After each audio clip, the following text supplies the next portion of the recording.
Islam is not an ethnicity, it's not a nationality, it's a religion.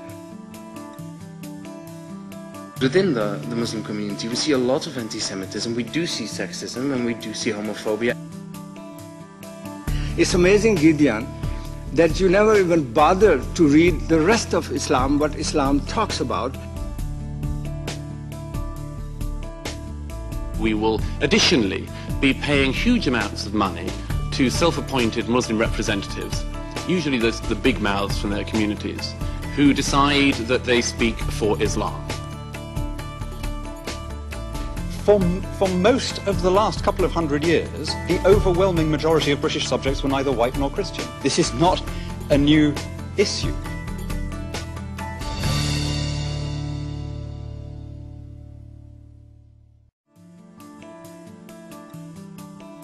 Our Shared Europe is a big project organised by the British Council which tries to look at the trust gap, if you like, between Muslim Europeans and non-Muslim Europeans, which we believe is actually getting wider in many cases, but not all cases. There are good stories to tell and there are bad stories, but I think there's a problem of understanding and knowledge and trust that it should be worrying us all, and Our Shared Europe is our attempt to put together a response to that. Start off by welcoming you all to the European Parliament today. I do believe this to be an appropriate venue to face the challenging debates and take a lead on debating Islam's relationship with Europe.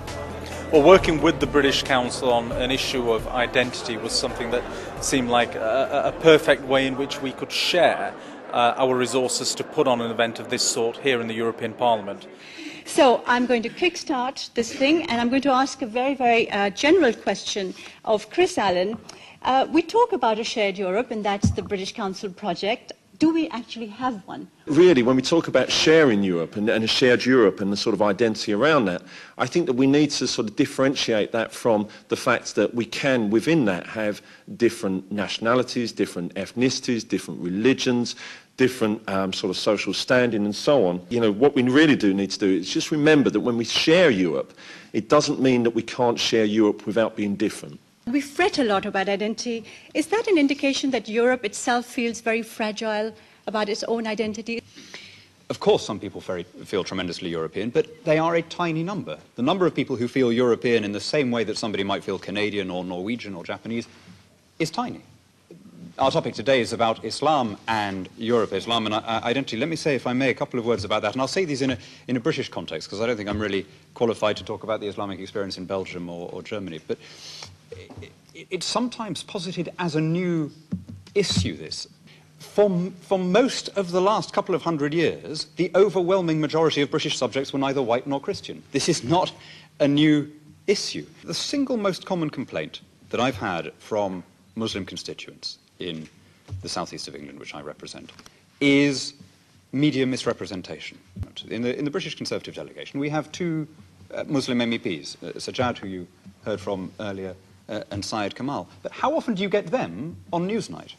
There are lots and lots of elected Muslim representatives in the United Kingdom who have, by definition, achieved a certain representativeness if they are councillors or MPs or MEPs. And those are the people we ought to be hearing from. And if you did hear from them more, you would get, I put it to you, a very different view of that which you get on television.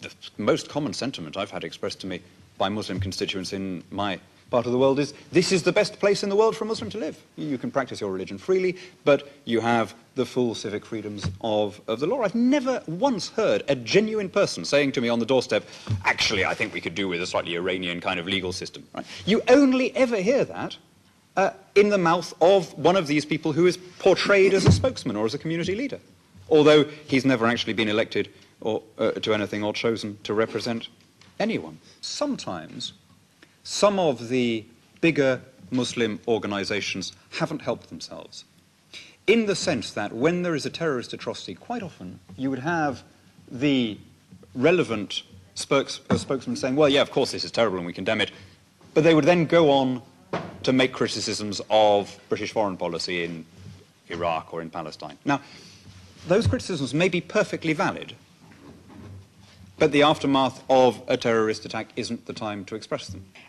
So are European Muslims going through a crisis of identity? Is that an identity of European Muslims actually being formed? First of all, there is no such thing called European Muslims. They are Muslim communities living in Europe. That's a very big differentiation. Islam is not an ethnicity, it's not a nationality, it's a religion, and it's very privately based religion. Now, I can tell you with utmost confidence that the Muslim communities in Europe at large have no issue with their own identities, and they definitely do not have any crisis in their identity. They have a very solid identity. Having said that, there are certain other things which Muslim communities are discussing. For example, what role Islam should play in their daily lives, how should they adopt native cultures, and how should they live with their neighbors. They are very concerned with smooth upbringing and education of their children.